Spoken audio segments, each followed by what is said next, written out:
Hello, everyone. Yeah. Kafka left. Kafka left. Anyway, how is everyone doing on this fine Monday? Yeah, Monday. It is fucking Monday. It is Monday, my dudes. I see a ping for some reason. I have no idea what this ping could mean. You motherfucking rainbow.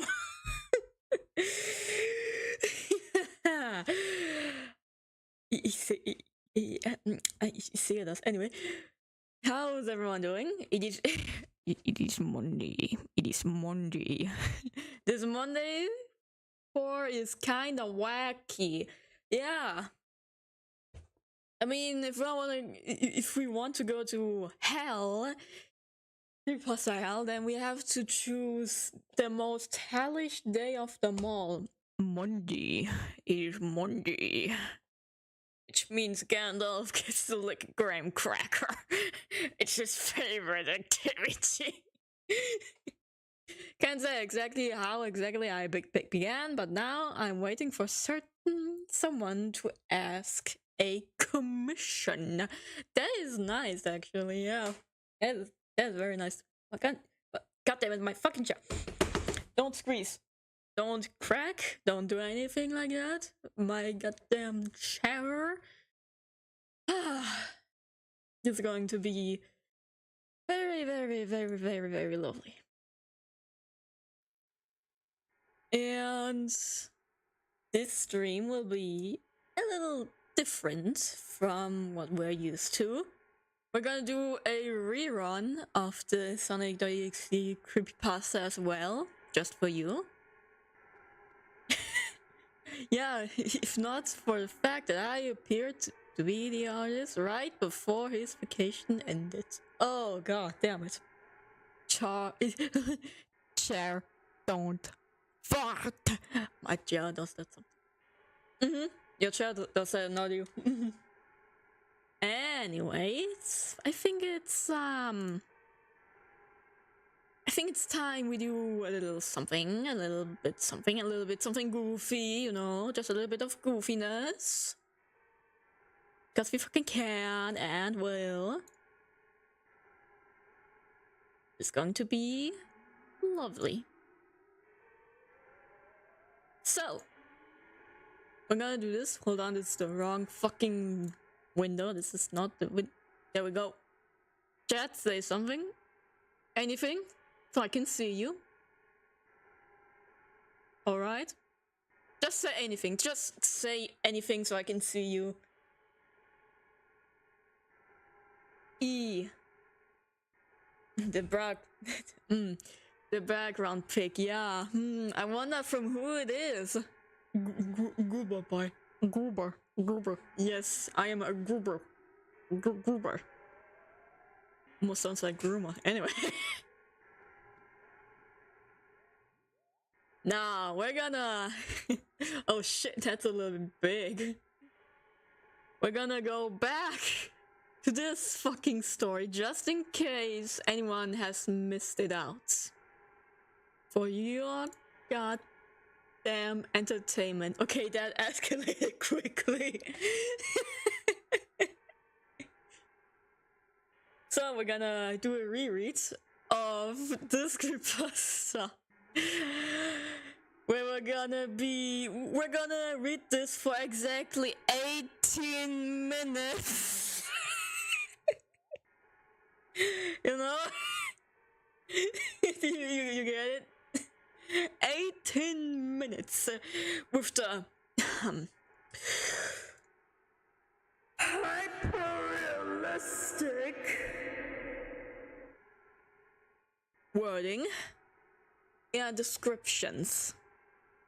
This is going to be fun, this is going to be horrible, this is going to be...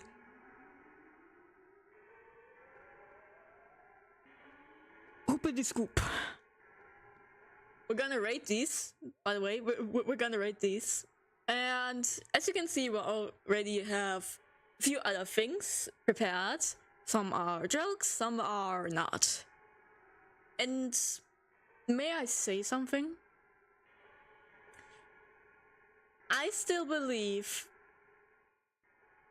that this is not the worst creepypasta. It is not great. It has potential though. So, I mean, we had seen that from the 2017 remake that almost nobody knows about. So, yeah. Well, guess these 18 minutes, but still worth it since, like, it's the first Sonic.exe creepypasta. Completely agree here. Thank you. Now then, we're gonna shut up the music and begin. My fucking shut the fuck up. Should also make it a little bit bigger for you all. Just saying, a little bit bigger. There we fucking go. There you go, chat. This is going to be fun. This is going to be very, very fun. Sonic.exe. God damn it. I'm a total Sonic the Hedgehog fan, much like everyone else. I like the newer games, but I don't mind playing the classics.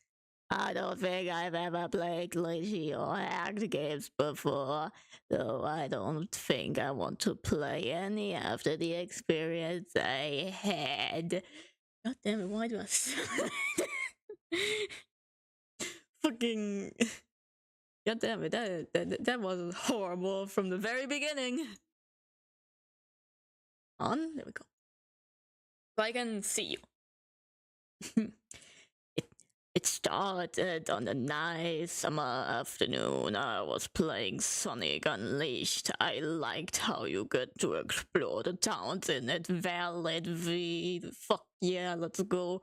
Until I noticed out of my peripheral vision that the mailman had arrived and put something in my mailbox as usual and left. I paused my game to go see what I got in the mail. The only thing in the mailbox was a CD case for computers and a note. I took it inside. Should I keep reading it like this? Ah, yes. This is what he wrote. Advertisements! Yes, there we go. As if I looked at the note first and realized it was from my dear friend Kyle. Let's just call him that fucker, whom I hadn't heard from in 2 weeks. I know that because I recognize his handwriting, though that what was weird is how it looked. It looked badly written and had scratchy and somewhat difficult to read, as if Kyle was having a hard time writing down and did it in a hurry. God damn it, my voice. Ads in mails, not a surprising thing in 2024, unlike back then. Oh, yeah, true. Alright then. This is going to be fun. Oh boy. This is what he wrote. Advertisements! Tom, I can't take it anymore. I had to get rid of this thing somehow before it was too late. And I was hoping you'd do it for me. I can't do it. He's after me. And if you don't destroy the city, he'll come after you too. He's too fast for me. He's gotta go fast. Please, Tom, destroy this godforsaken disc before he comes after you too. It's too late for me. Destroy the disc and you'll destroy him. But do it quick, otherwise he'll catch you. Don't even play the game. It's what he wants. Just destroy it, please. Kyle.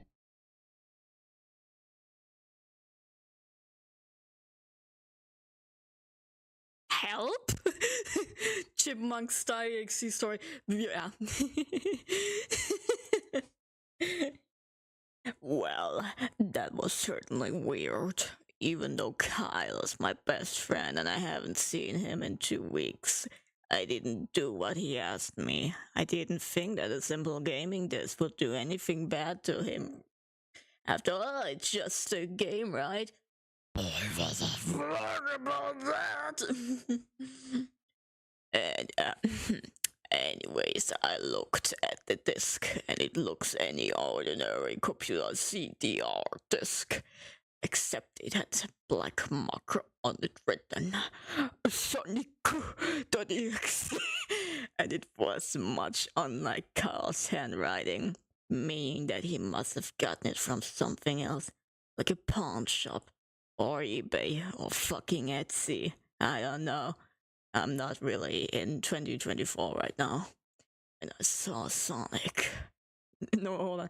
When I saw Sonic on the writing of the city, I was actually excited and wanted to play it. Since I'm a big Sonic fan. I went up to the cat. I went up to my room and turned on my computer, totally forgetting that I had fucking Sonic Unleashed on. God damn it, I'm gonna have so many power bills for leaving the game on. And put the disc in and installed the game. When the title screen popped up, I noticed that it was the first Sonic game.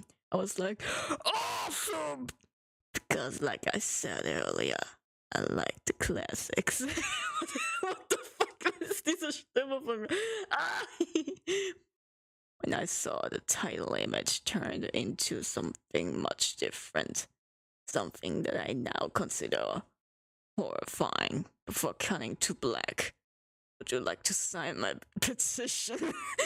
I'm not sure when I talk like this. I have to think about. Would you like to sign my petition?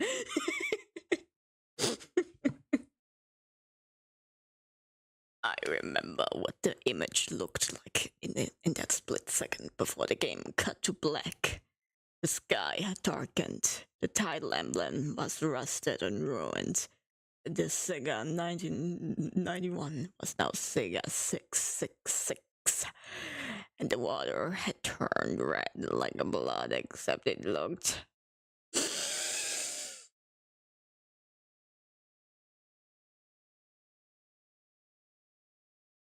hyper-realistic.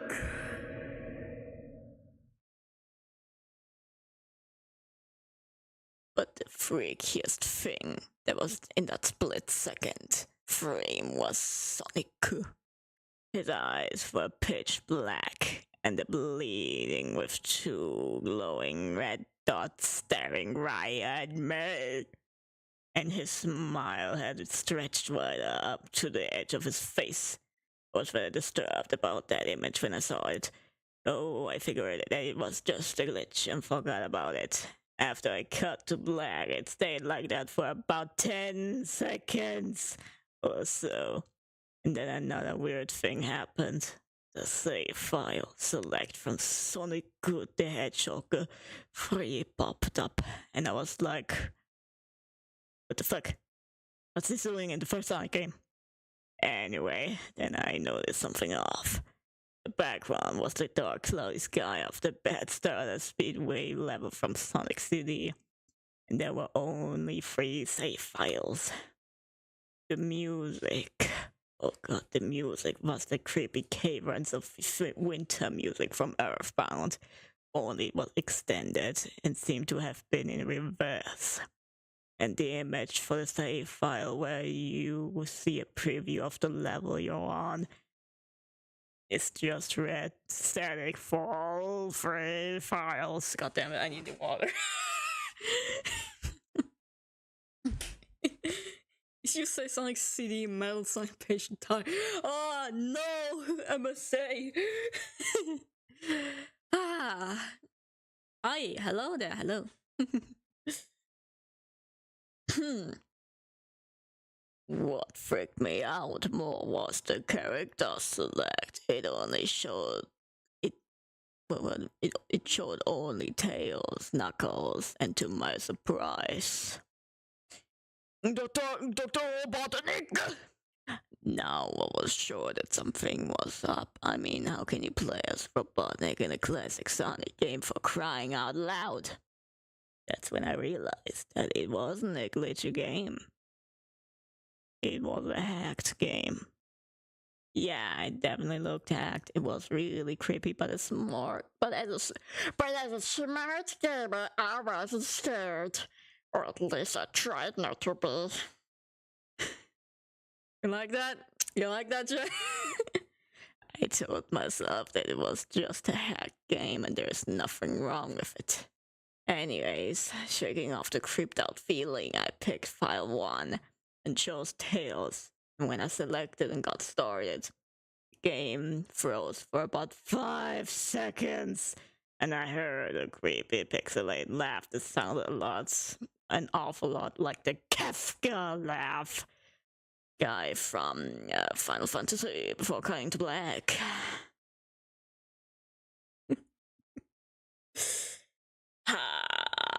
This fucking voice is killing me. This fucking voice is killing me for real. The screen stayed black for about 10 seconds or more. Then it showed something. Showed something truly terrifying.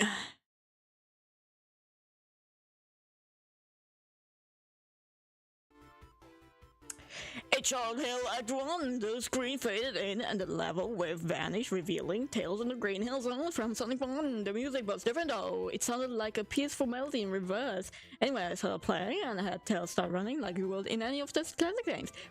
What was odd was that Tails was running along the level. There was nothing but flat ground and a few trees for 5 minutes. That was when the peaceful music started to lower down into slow deep tones, very slow as I kept going. I suddenly saw something and I stopped to see what it was. It was one of the fucking animals lying dead on the ground bleeding. That's when the music started to slow down. Tails had a shocked and saddened look on his face that I never saw him have before, so I had him move along and he kept that worried look on his face. As he kept moving, I saw more dead animals. Holy shit, Tails moved past them, looking more and more worried as the music lowers and he moves past more dead animals. I was shocked to see how they all died. They looked like somebody killed them in rather gruesome ways. A squirrel was hanged on a tree that appeared to be his entrails hanging out. A bunny had all 4 of his limbs torn off, and a duck had his eyes gouged out and his throat slit. I felt sick to my stomach. You could hear it. I'm very disgusted, am I now, chat? And I saw this massacre, and apparently so did Tails. After a few more seconds, there were no more animals, and the music seemed to have stopped. I still continued, however, with Tails.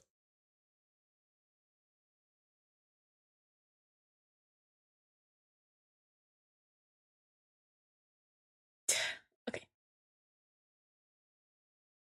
I'm not even going to keep up the voice. After a minute passed, after the music stopped, Tails was running uphill, and then he stopped. It wasn't until I saw why. Sonic was there on the other side of the screen with his back against Tails with his eyes closed. Tails looked happy to see Sonic, but then his smile faltered. Obviously noticing that Sonic wasn't responding to him like a little bitch, if not acting as if he was totally oblivious of Tails' presence. Please, notice your fucking own border, bitch. Tails walked slowly towards Sonic, and I noticed that I wasn't even moving my keyboard to make him move. So this had to have been a cut scene. But for this... yeah, no. That wasn't crashing, Suddenly, I began to have a growing feel of dread as Tails walked closer to Sonic to get his attention. I felt that Tails was in danger and something bad was going to happen. I heard faint static noise growing louder and louder as Tails was but inches from Sonic and stopped. and stuck his hand out to touch him. That foreboding feeling in my gut was growing stronger, and I felt the urge to tell Tails to get away from Sonic as the start louder. Suddenly, in a split second, I saw Sonic's eyes open, and they were black, with those red glowing dots, just like the title image. Remember, I thought there was no smile. When that happened, the screen turned black, and the static sound was off. It stayed black for about 7 seconds, and then white text appeared, forming a message. Would you like to sign my petition? Okay. Would you like to sign my petition? Chat, would you like to sign my petition?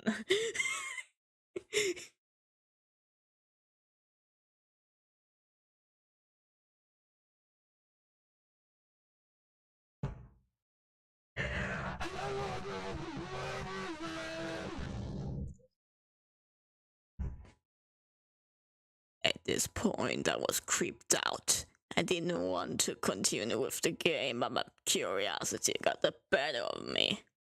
When I was taken to a different level with the title now saying, "Hide and seek." This time I was in the Age Island level of Sonic 3, and it looked like everything was on fucking fire. Tails looked as though he was scared out of his wits this time.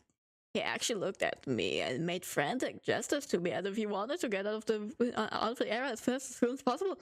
I was starting to get freaked out by this. I mean, Tails was actually bringing the fufu and trying to tell me to get him out of there. So I pressed down on the arrow key as hard as I could and made him run as fast as he could. Holy shit, I'm barely getting any air in my nose right now. Pixelated version of the creepy theme when you miss Shadow at the Ark as robotic from Sonic Adventure 2 was playing as I made Tails trek through the desolate forest.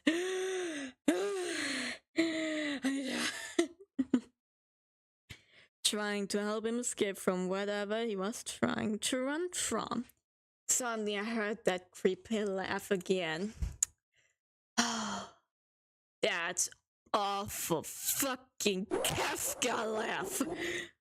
Right after 10 seconds, I have passed as I helped Tails run through the forest. And then I started seeing flash of Sonic popping everywhere on screen. Again with those black and red eyes. Fucking Sonic. Sonic XC reference right there. Rule 34. Shit going on. Help me. This is the worst thing I've ever seen in my life, and now I'm going to fucking die. This time, he had the most deranged looking grin on his face. It looked as though he was enjoying the torment he was giving the poor little fox as he gained up to him. Suddenly, when Tails tripped, another cutscene, the music stopped and then Sonic vanished. Tails laid there and started crying for 15 seconds. The scene was rather upsetting to watch, and I kind of teared up myself like a little bitch.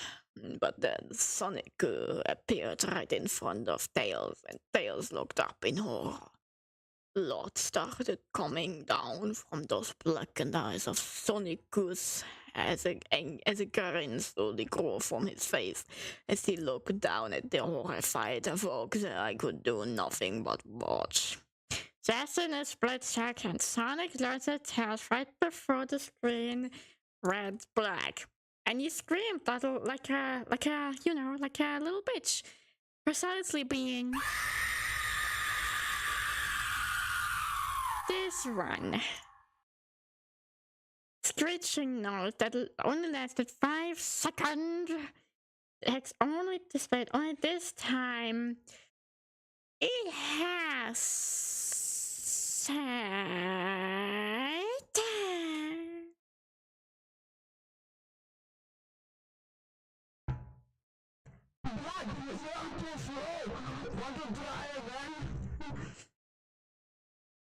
and then that god awful fucking laugh came with it. I was so shocked by what had happened.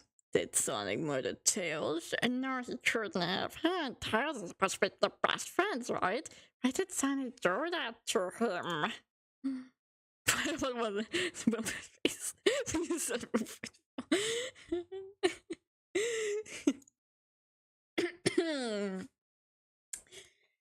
Anyway, I shook the shock off when as I was brought back to this character select. Save I had that had Tails was different. Tails was no longer in the books. Blah blah blah. He got black. Hold on. Okay. The laugh came. I tried to ignore it. And I picked Knuckles next. The laugh came again, and the screen got black again. It stayed there for another 10 seconds. This time, the level said...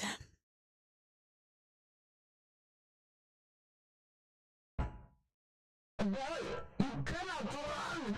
The same! I was really freaked out by now. I couldn't really tell if this was a glitch or a hack or some kind of sick, twisted joke. Or anything really. But despite my fear of what happened, I kept playing to get a sign of my petition. Next level looked much different. It had the ground of the scrap brain zone, but the sky background looked like the main menu. It had the dark reddish blah blah blah. I also noticed that Knuckles looked afraid, just like Tails did. Blah blah blah. He broke the fourth wall just like Tails. Blah blah blah. But he made it move anyway. He ran down the straight pathway. What do you mean? Hold on. What do you mean, hold on? What do you mean, hold on? What do you mean? What do you mean? Oh, you wanna say yes, but you gotta say no. What do you mean? What is it, Commander? What is it? About to turn black. I mean, Tails did turn black. And not burned for some reason. Sorry about that. I had to take a glass, spin that Tails. Then after a few seconds of running, I noticed several bloodstains on the metallic ground. I felt a growing sense of fear again, thinking something horrible was going to happen to Knuckles. He looked not nauseated, walking down his blood-stained road, but I still kept him going. My throat hurts. I think I'm going to lose my voice. Suddenly, as Knuckles ran, Sonic appeared right in front of him with those black and red eyes, and then the red stag appeared again. When the stag... I'm losing it all, goddammit. And the static vanished, showing nothing but black screen with the text saying...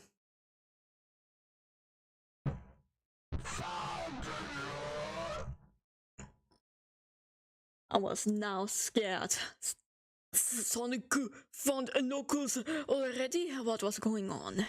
Anyway, that scared me. Yeah, we noticed the high squealing noises. Was there some kind of boss battle with Sonic? Sonic, I hope to God. God. It wasn't. Honestly. Honestly. God damn it. I had pancakes for breakfast. Don't judge me.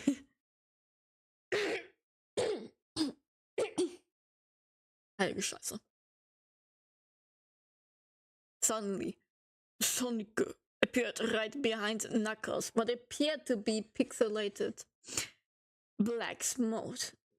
Smoke? Okay. I made Knuckles turn and then punch Sonic, but Sonic vanished in black pixelated smoke before I could even land a hit. A terrible laugh went off again. Then Sonic appeared behind Knuckles again. Then I made him punch him again, and then Sonic vanished again, laughing at my mistakes, laughing at Knuckles, was panicking anymore, and even I felt I was going fucking crazy. Sonic, practically playing with us, was playing a sick, twisted little game with me and Knuckles. Another cutscene played as well. To his knees. He fell to his knees.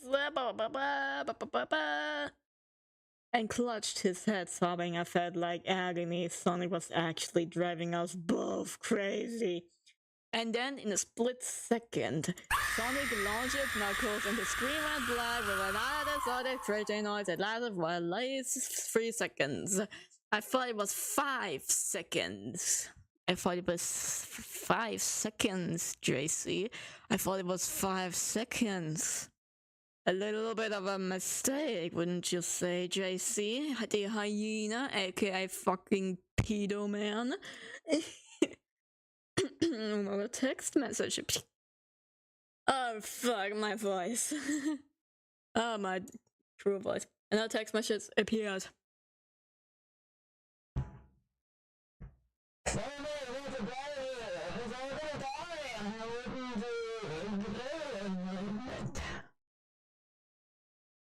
What the hell? What is going on? I started to think Sonic was actually trying to talk to me through the fucking bay game, but I was too scared to think that. I was brought back to the main menu, and this time, blah blah blah, he turned red and black. So I shut the game off and took a break. I took a nap, which I hadn't. Which I hadn't. But I then began to have the most disturbing nightmare. I was in I was pitch black. Oh god, this is fucking. Okay, god damn it. Okay. No, not this one. No. No. Yeah, how about that? Yeah, how about this one? Yeah, how about this one? How about this one?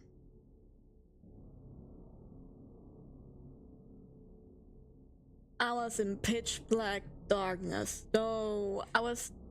Wait, hold on. Hey, I'm already gonna prepare a voice for later. I was in a pitch black darkness, though it was under the light given off by a lamp that hung high above my head. I could hear the cries of Knuckles and Tears nearby. They were saying stuff like, "Help us! Why did you give us to him? Run away before he gets you too!" The cries died out as I then heard Sonic. Oh, hold on. I forgot. Advertisements. Their cries died out as I then heard Sonic's laugh. His laugh sounded a lot like the distorted laugh. You already said that.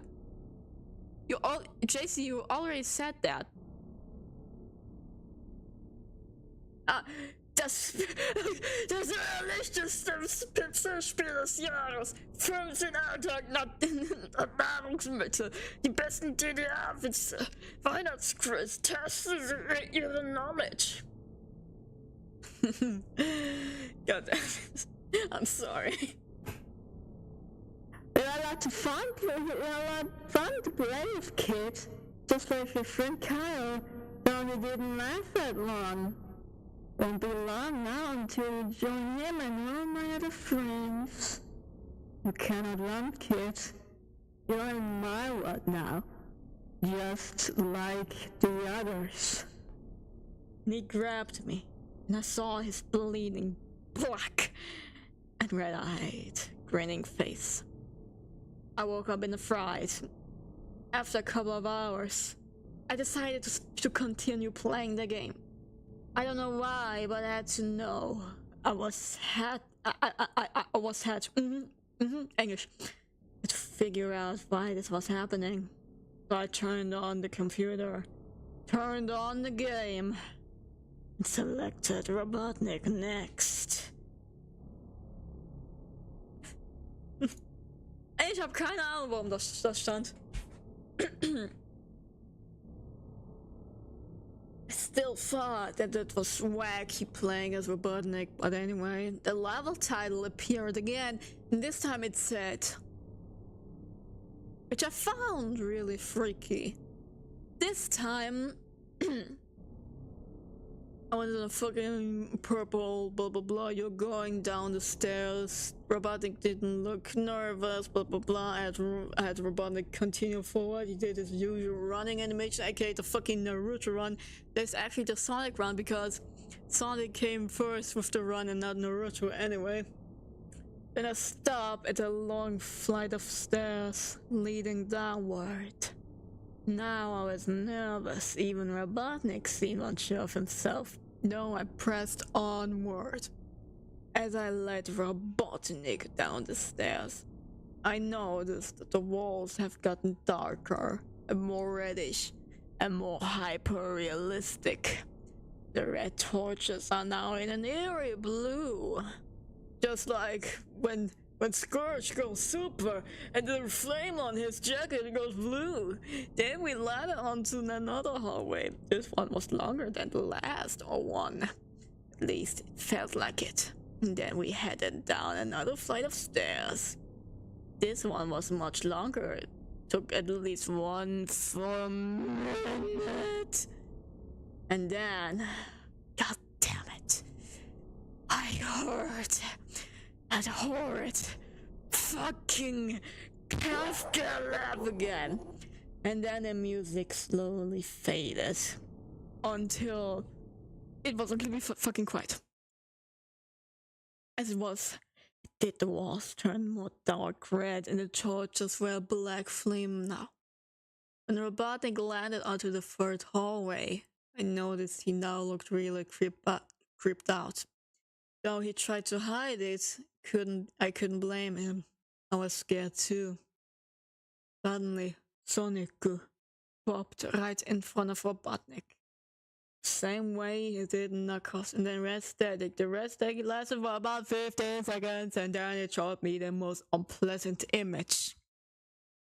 It was Rule 34 between Sonic and Mario fucking each other, doing some orgasm, some pegging, and some a pile driver position. It's a real position, don't look it up. The image showed a hot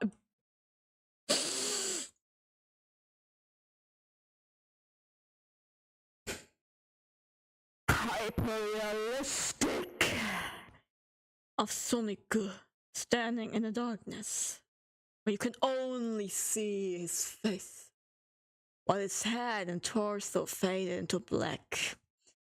When I say hyper-realistic, I mean like he looked so real, you could actually see the lines in his blue fur, as if you could actually feel the fur if you touched the screen. His face. Oh god, that's the most horrifying smile I'd ever seen. And that's it, something concerning. I saw that image at the start of the game, just so you know, just to remember.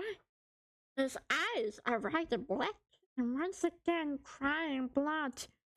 Which also looked hyper-realistic. And there were 2 small glowing red dots in those black eyes staring right at me! As if it was staring into my soul. His grin was wide and demonic. It literally stretched to the side of his face like a Cheshire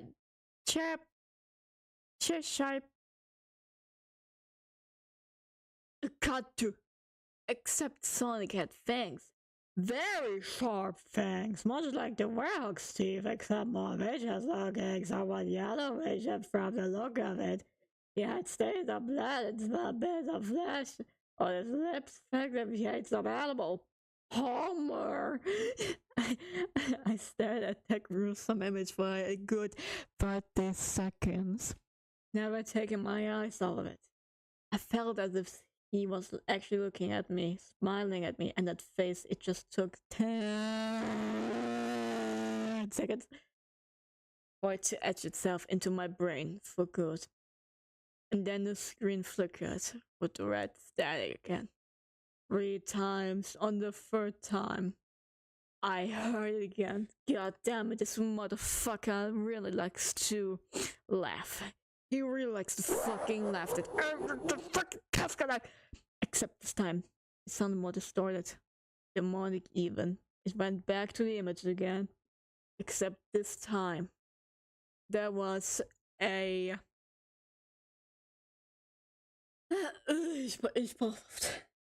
Went black to was for black was brain. But it was pretty much one of the most horrifying things I looked at since I had this game.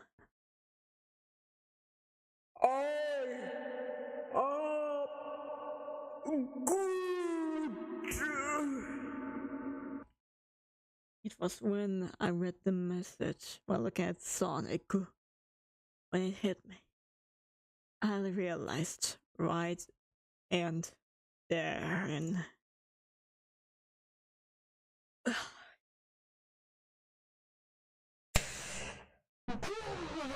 Sonic was a monster, purely like the sadistic, all-powerful, dark-black, metal monster. All of his victims, including Tails, Knuckles, Romani, and his big part, are just his little toys. The game was a very big, better game, but it was loud and natural. At the very hell, his victims are trapped in.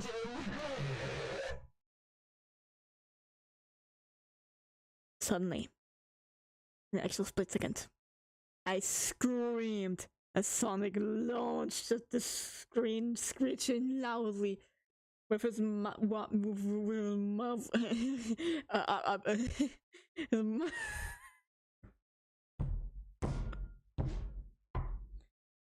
My brain isn't braining today. I was awake till 4 a.m. by the way, with my in VR chat. I was awake till 4 a.m. in VR chat. Yes, I was awake till 4 a.m. in VR chat. Nothing but a literally spiraling abyss of pure darkness before the red static came again. This time much louder and distorted, so loud it hurt my ears. I yelled and grabbed in my ears. The red static reached for a good 7 seconds. And then it stopped. Showed nothing but black screen. Advertisements. As I sat there staring at the black screen. One last text came up.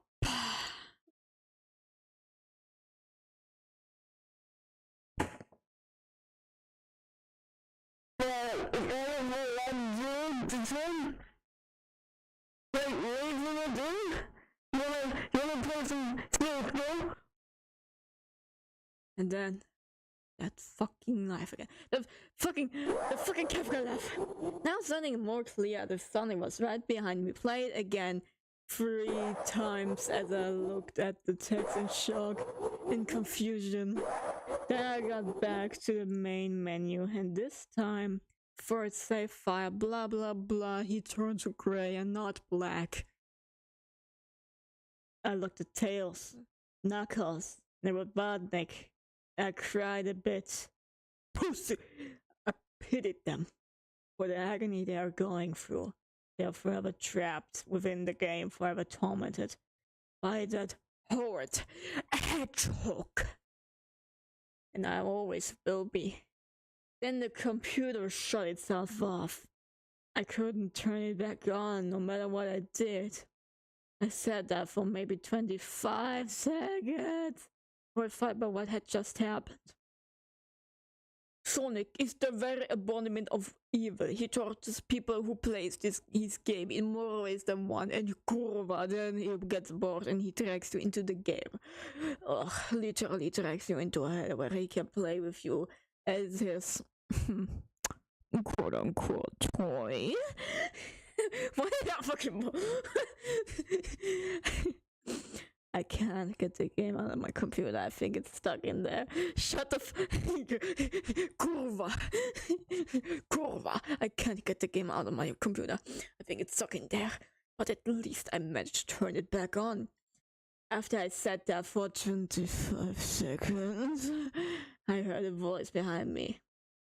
Like a faint whisper. Like the one of like an angel. So delightful. Try to keep the I turned around to see where the voice came from, and what I saw made me scream. Sonic is sitting on my bed, staring at me. Was a Sonic fuck toy with realistic bones, hyper realistic bones in it. And then I started falling and I died.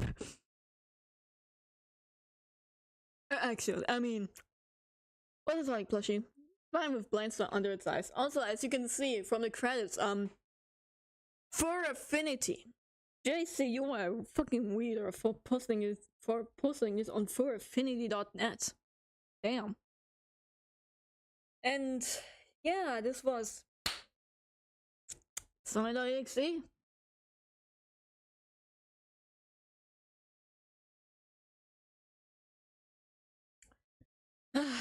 What the actual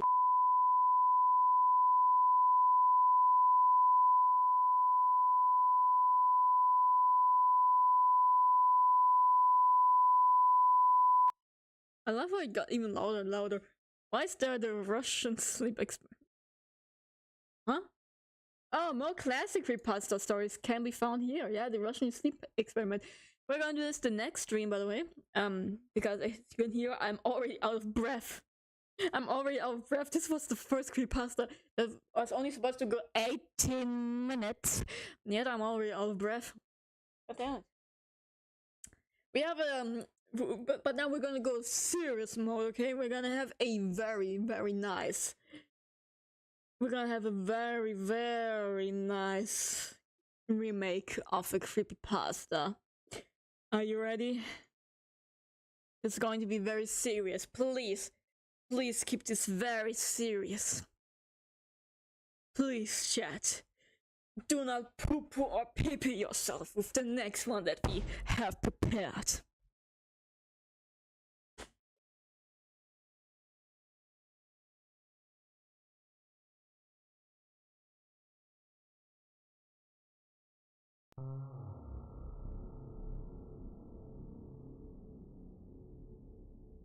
Beware, chat.